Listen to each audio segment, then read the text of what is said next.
Hey everyone, it's Robert Hall, and in today's video we're going to talk about the Godox MS300. Now, if you were to ask me a month ago if I thought Godox needed to introduce any new AC strobes, I would have told you absolutely not. They've already got budget AC strobes covered with the SK line. They've got higher end AC strobes that have really fast flash durations and accurate color like the QS and the QT series. And they've got, I think, 3-4 other series of AC powered strobes, depending on where you're buying from in the market, that just kind of cross over a lot, and they're all at different power levels. And if you want more information about this, you can check out this video up here where I cover all their AC strobes in depth. But once this arrived, two things quickly changed my mind on the usefulness of this product. First would be the size. This is a relatively small AC strobe and it's extremely lightweight. Yes, the build quality, all plastic design, so it's not going to hold up to a lot of abuse. But being that this is designed for a studio, probably not going to be taking this on location. If you were looking for a location strobe, I'd highly recommend anything Godox offers from the X series, like the 8200, 8400 Pro, etc. Those are much better suited to location use because they're all in one with a built-in battery. With this, if you wanted to take it on location, you'd still have to find a source of power like a Vagabond or an outlet. This plastic yoke here on the bottom is ratchety style, which is annoying, but I understand to keep it lightweight yet still be able to support a big modifier, you've got to have these little ridges in here just so it can support that weight using plastic alone. Now, there are two versions of this light that are available. There is the MS300 and the MS200. MS300 is a 300 watt light, the MS200 is a 200 watt light. Otherwise, same housing and same capabilities. And if you're shopping for this light in the US, this is going to be available from Adorama as the BLAZ 300, or the 200 watt version is the BLAZ 200. That's BLAZ. I hate these names that are like one letter off from how you would traditionally spell things because it just confuses people. So there's three total things that come in the box. There is the light itself with the flash tube already installed, a 150 watt modeling lamp, and an AC cable.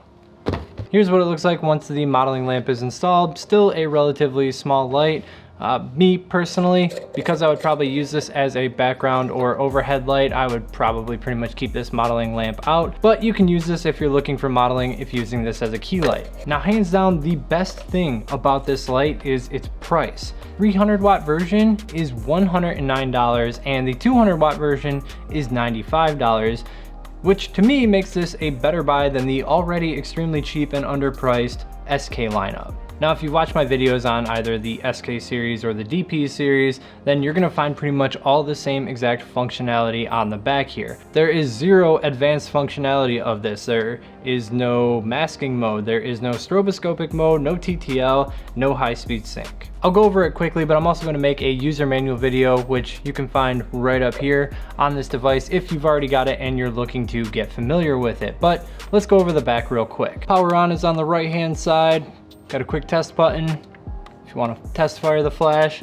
You can see it is at 1/32 power. That is its minimum output, so it doesn't quite have the range that anything like a 600 Pro or maybe the QT series has. It only goes down to 1/32 power, which I believe is still higher than the SK series. I believe that series only went down to 1/16 power. Another reason I think that this is a better buy than the SK series. On the far left, you've got group and channel control. This is X series compatible, so you can fire this with any of the Godox X series remotes or their Flashpoint or whatever country you are in equivalent. The Godox X1 and X2 transmitters, as well as the XT32. There's so many of them now. But yes, it'll work with any of those X series transmitters that you're using for things like 8200s, 8600s, and it can also be triggered by any of the master flashes, such as a V860 version 2, V1, or TT685.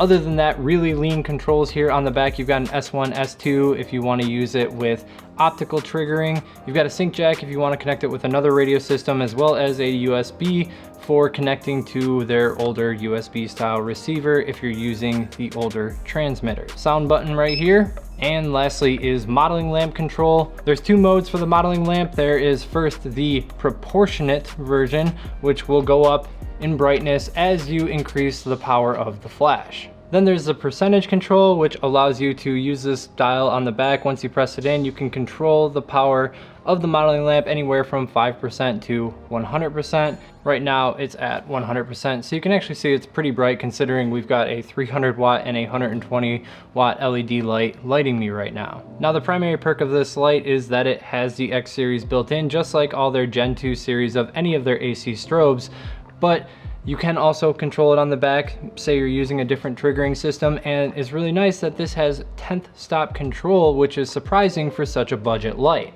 Also takes a while to go from the top to the bottom. Lots and lots of clicks. They should have made it so that when you push this in, it goes down by full stops, but that's not how it works. Now, one thing I want to share with you guys, and might be completely new to you if you've only been using things like the 8200. Maybe the 8200 was your first strobe and you've never experienced something like this on an older light. But this requires dumping power when you drop the output, which means if we're up here at full power, you can see my test button right now is a solid white color. If I hit test, it's gonna fire. It's ready to recycle in, I believe, 1.8 seconds at full power. Now, if I drop it down to half power, you can see that it's blinking now, which that means that it still has full power stored up. So it needs to be fired either by testing or just firing a random shot in order for it to now be at half power. Because it's a budget flash, the insides basically store up that full power and they can't drop the power output until they discharge that flash. So you have to dump the power in order to drop the output of your light. The Godox MS series is also on the same caliber of color accuracy as all of their other budget AC strobes, plus or minus 200. Didn't really expect more there. That's pretty good for this caliber of light.